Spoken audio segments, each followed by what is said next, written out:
Hey everyone, Stephen Clarke here and welcome back to another wee video. After me releasing my drumming video about how rhythms can help us get into a more of a trance state, I had a very interesting gentleman reach out to me called Rowan, and he asked me, have I ever tried a psychedelic light machine? And if not, would I like to? And my answers were no and hell yes. So we've got a wee treat today. We've got some magical devices. Rowan, thank you so much for coming through. Yeah, no worries at all. So we've made a point of not talking about this until we press record. Yep. So let's chat. What is this magical device? So this is a Roxy Bar X1, and there's a few of these sort of light machines on the market that do sort of brainwave entrainment.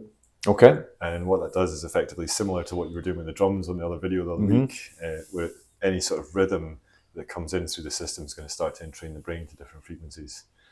So with light, because we've got like millions of cables going in through our eyes, you get a really powerful result. Nice. People are like, light's going to do what to me? And you put them under and they're like, okay. Yeah. Light So does that. So what do you think we should start with then? I think the little sort of 10-minute Roxy demo program is probably a pretty good place to start, and then we can do a slightly longer one after that once you've sort of been introduced to the light, shall we say. I don't want to give you too many suggestions as to what you might experience in this. Yeah. Just so that there's no sort of hypnotic suggestions going on here or anything. Absolutely. Ready to go?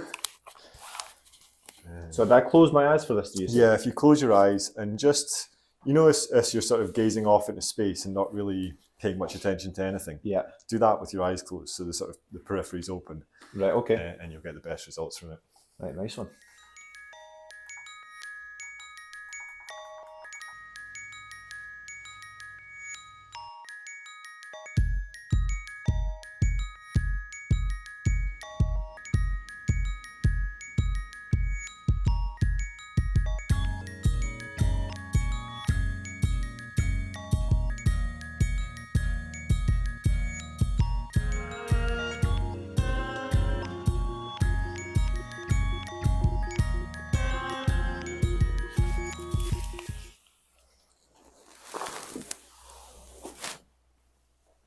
I think if I had one of those, I'd just use it every day. I do. Wow. That was that's pretty interesting. Yeah. It's It's not really something you can describe before you go under it. no.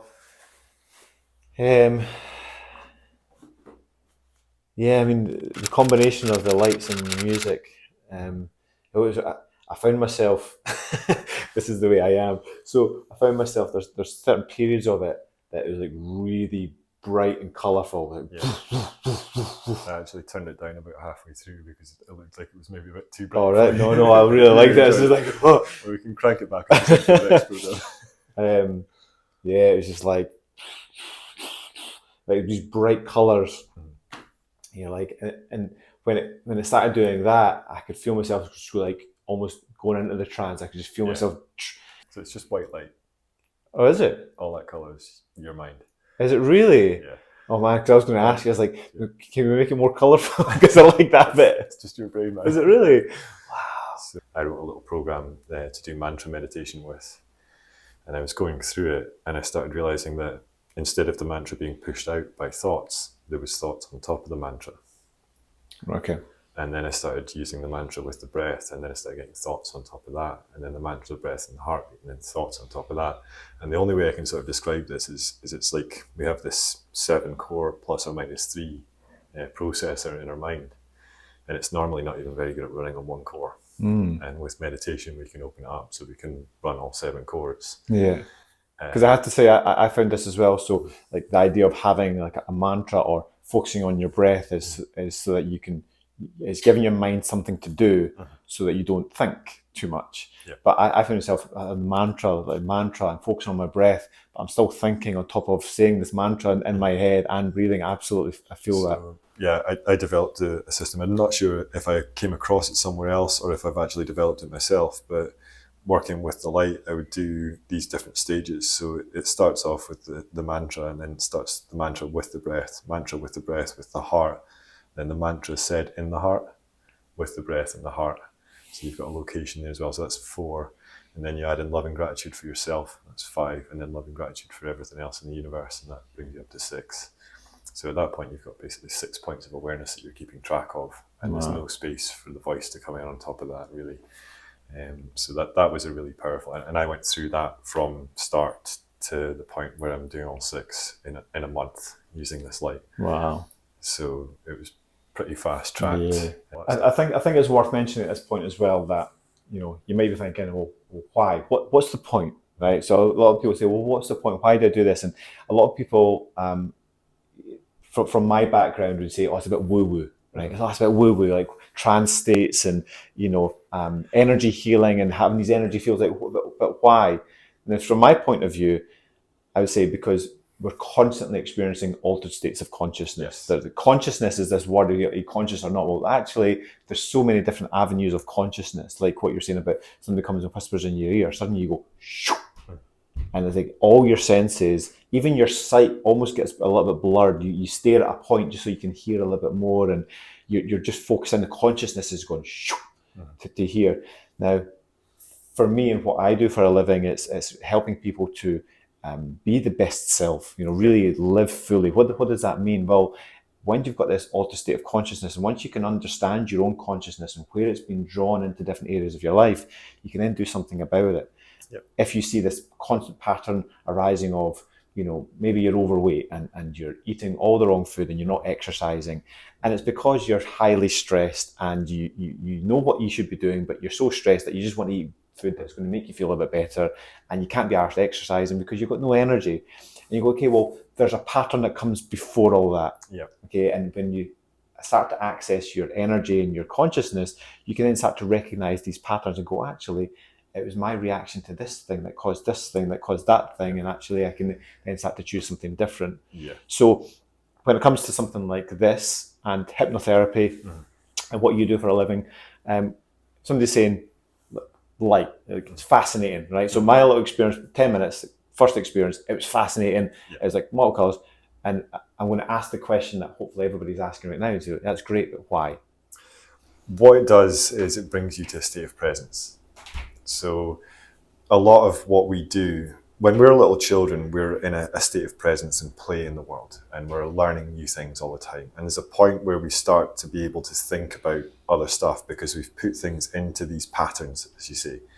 So we start to go through the different levels of learning. And there's a point where, you know, if anyone's been learning to drive, there's various different muscle movements, like moving your legs, moving your hands and things like that.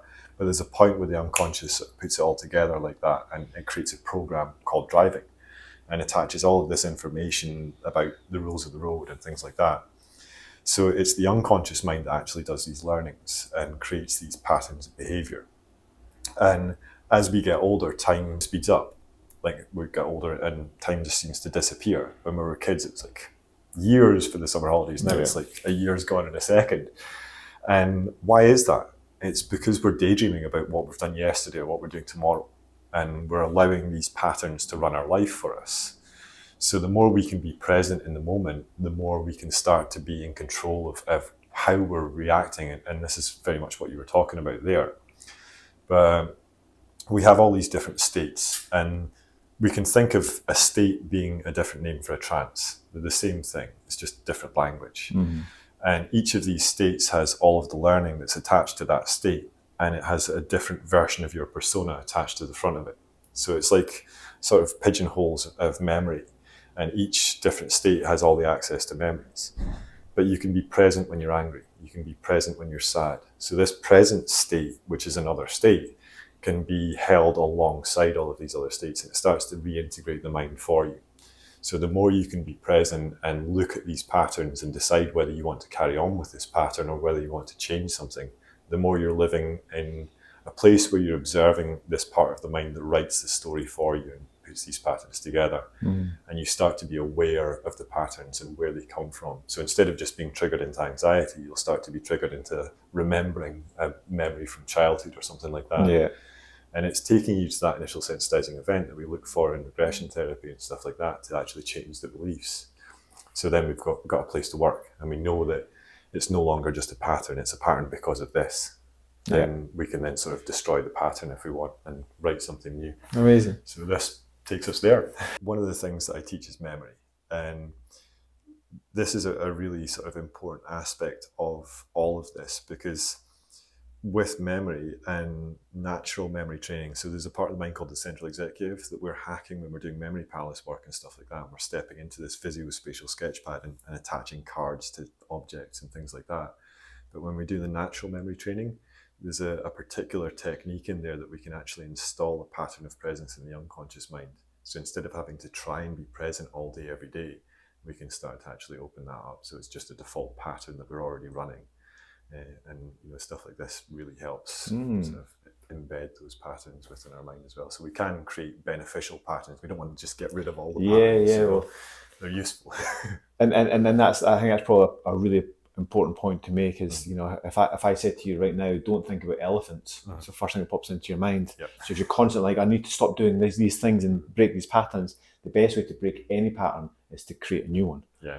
There's a really good technique from the HUNA system called positive programming for this. And it's not like positive mental attitude, but you just go through your day all day for a couple of weeks, talking to yourself in your head, going, I just successfully made a cup of tea. I just successfully crashed my car. I just successfully and it does that. Like as soon as we say, I just successfully ... it pulls us into observer and makes us present of what we've just done. So instead, it allows you to laugh at it now instead of in 6 months or 6 years down the road, So that was one of the ways that I switched off the negative voice in my head, was by using that positive programming technique. So it's one to give it a try. Yeah, absolutely. I think that's a really nice place to end this video with a little positive affirmation task, because not everyone's going to have access to a light.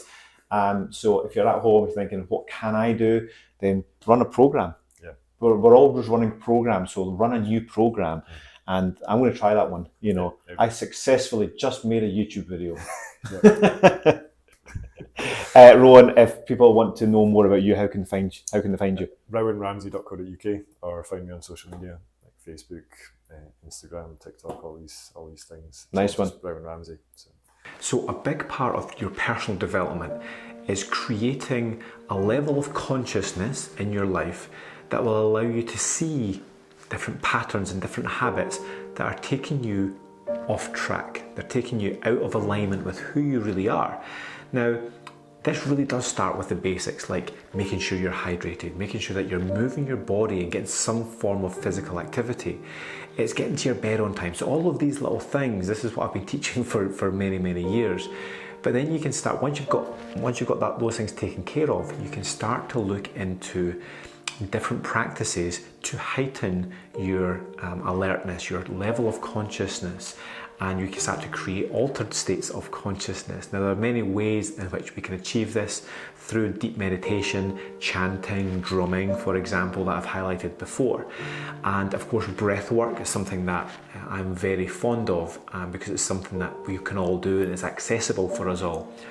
And of course, plant medicine can create a psychedelic state. This is what most people realize as psychedelics. You're looking at the different plant medicines throughout the world, and these have been used for thousands of years, and they have amazing qualities that should be more researched in today's society. But it's really nice to see that we live in the age of technology, and these little things like this light machine are being developed to create similar effects. And I can see this as we move forward, more of these things will come into our awareness. We will develop more methodologies to create more levels of consciousness, more mindfulness, so that we can start to open up our brain. And I can see these things having an effect on things like PTSD and other levels of trauma that we've all experienced throughout our life, so that we can break patterns, we can open up our minds, open up our hearts, and start to create a life that we know we're capable of. And unfortunately, we do live in a society today that more and more people are turning to substances that will mask pain, mask discomfort, like alcohol, like TV and social media. We can take our mind off what's going on for us. And actually, the route to healing is to bring more things into your awareness in the right methods, in the right manner, so that you can then be conscious of it, and we can learn to do something about it. We can heal ourselves. So this was a really interesting experience for me. I'm very grateful for Rowan for coming over and introducing me to this light machine. And I highly recommend, if this is an option for you, have a look to see what's available in your area. And if indeed you can go buy one of these light machines yourself and have it at home, I will be looking more into it.